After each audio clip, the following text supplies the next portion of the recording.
this great nation. I'm a 12th generation Mexican-American. Yeah! My family has farmed the lands and the soils along the Rio Grande in Colorado and New Mexico for more than 400 years. I grew up on a ranch without electricity or telephone. Talk about it. My parents were civil servants and soldiers, part of World War II's greatest generation. And though we were poor, my parents so believed in the American dream that all of their children became first-generation college graduates. Likewise, Barack Obama's grandparents were from the neighboring state, the Great Plains of the state of Kansas. His grandfather marched for the cause of freedom in Patton's army, and his grandmother worked in the factories during the war. And he was raised by those grandparents and a courageous mother who instilled their values in him and taught him that there were no limits to what he could achieve. Barack Obama was not born into wealth and privilege, yet today he is President of these United States of America.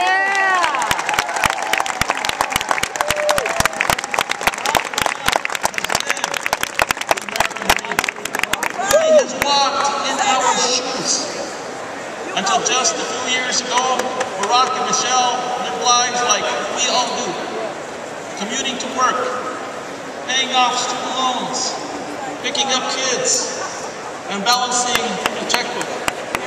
These experiences are why President Obama has fought so hard for all of us these past 4 years. He believes the American dream should belong to every single American,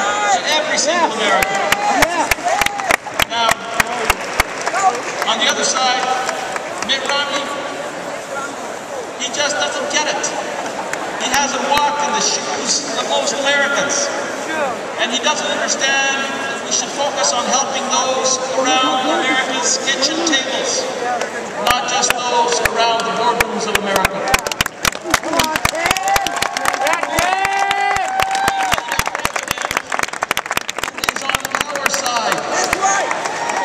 My father used to tell me, "Dime con quién andas y te diré quién eres." Tell me who you are, who you walk with, and I'll tell you who you are. Barack Obama walks with us. I've watched President Obama protect America's land, water, and wildlife, to honor all our cultures, to uphold our commitments to tribal nations, and to secure America's energy future. In an era when America is working so hard to achieve energy independence, the President's mission has never been more important. It was President Nixon who first talked about the term energy independence. Yet, until President Obama took charge, no president had been so successful in helping America make real strides towards a secure and independent energy future.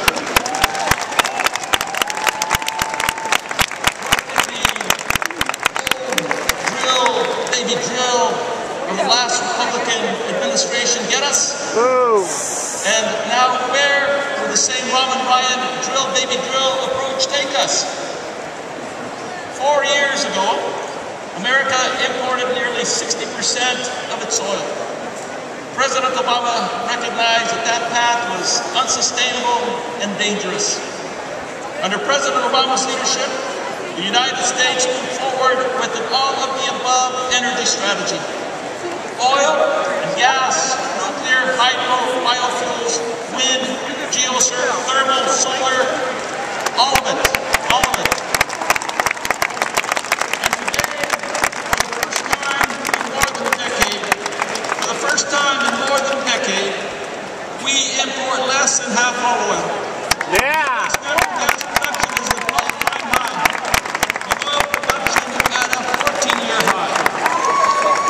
Renewable energy from solar and wind has more than doubled under the President's leadership.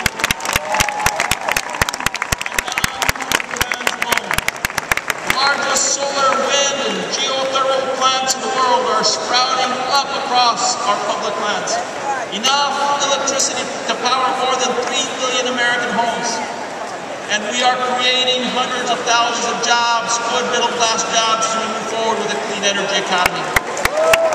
And thanks to President Obama's leadership, the auto industry is making cars that Americans want to buy. That get better gas mileage, that save money at the pump, and reduce emissions.